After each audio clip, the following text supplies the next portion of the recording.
के ठेली दे में छोरा पिचकारी समझ के।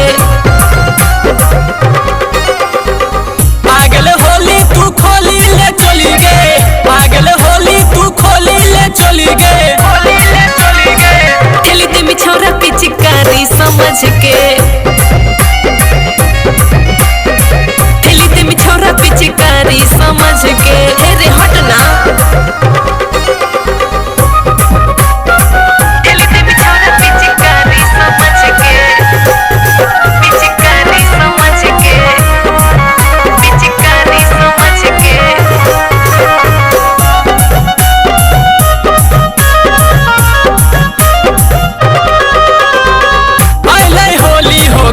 दीवाना के रंग डालै छी तू ही मन मन रे, मन मन रे।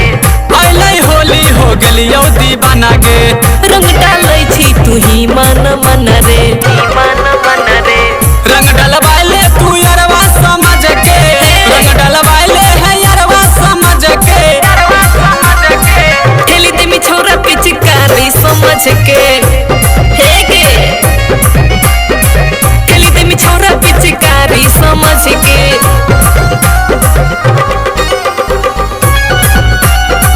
ठेली दे में छोरा पिचकारी समझ के, पिचकारी समझ के।